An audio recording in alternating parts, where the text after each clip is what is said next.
नमस्तेभ्यः। ॐ नमस्तेभ्यः। ॐ नमस्तेभ्यः। नमो अरिहन्तारं नमो सिद्धारं नमो आयर्यारं नमो छायारं नमो लोहेशपशाहुरम्। झुका लिए अपने चरणों में इंद्रों के माता, उन मुनियों के तपश्चरण की गाँव में गाथा। सम्यक चारत दुज फैलाती रत्नात्रयधारी, परम दिगंबर साधु हमारे अनुभव अवकारी। जिनकी चरणों की रज जुड़ा सदा नाता, उन मुनियों के तपश्चरण की गाँव में गाथा।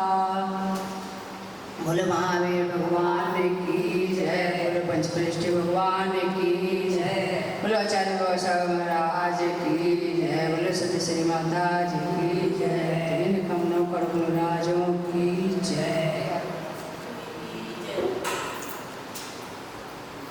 इस संसार असार है। क्या है? ये संसार है, सार है। आप कल्पना करोगे कि जब आप ग्रह में प्रवेश करते हैं तो अपने आप को कैसा अनुभव लगता है। जब अपने घर में बाहर से आके प्रवेश करते हैं तो कैसा लगता है, अनुभव करते हैं उसका।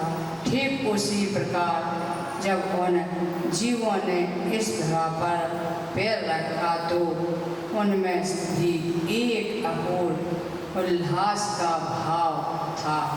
अहो, हम जिस धर्म के प्रभाव से जीवित रहे हैं वह किस पुण्य का फल कहना होगा कि वह धर्म का फल भी।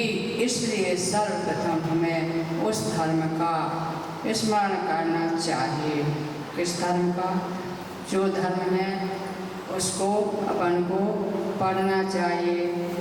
शास्त्र वगैरह हैं, महाराज जी ने लिख के रखे और चले गए, उनको भी अपन को पढ़ना चाहिए।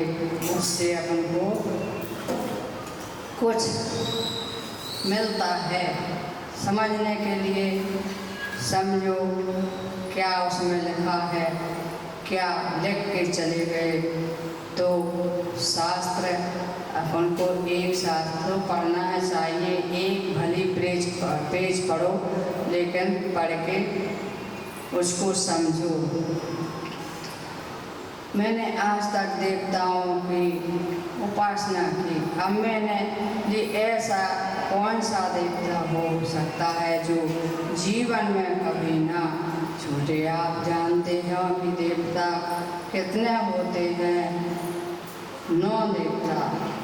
इन 9 देवताओं में से कितने छूट जाएंगे तो ध्यान करोगे, रखोगे कि अरहंत आपसे छूट जाएंगे।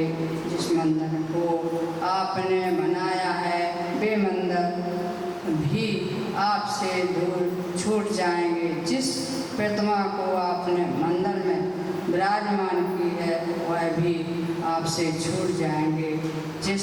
जिन वाणी को आपने पढ़ा है वह भी छूट जाएगा। इससे अपन को जनमानी की दूर नहीं करना है, पढ़ना है और इसको लेना है। सिद्धालय में कैसे जाओगे? और सिद्धालय में जाने के लिए कुछ तो करना पड़ेगा, और कहीं भी बात क्यों करूं। मात्र एक धर्म देवता ही वह जाएगा, वही देवता है और अनादि अनंत और शाश्वत है।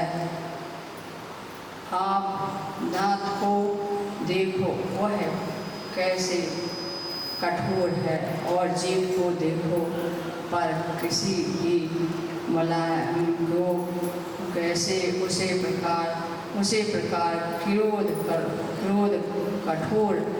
क्रोध कठोर है। क्षमा के दांत के जल्दी छूट जाते हैं और जीव हमेशा रहती है। उसी प्रकार हमें क्रोध छोड़ना है और धारण करना है।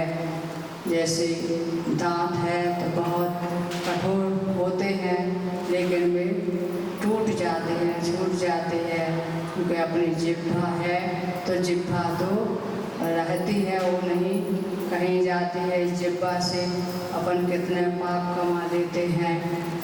इस जिह्वा को अपन को बहुत सावधानी से रहना चाहिए, बोलना चाहिए तो कैसे बोलना चाहिए, सुधार के बोलना चाहिए, समझ के बोलना चाहिए।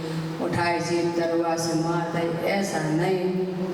ये तो बहाना कर देते हैं, लेकिन अपन को बहुत सुधार के कौन सी बात कहाँ कैसे करना है, समझदार को काफ़ी इशारा होता है।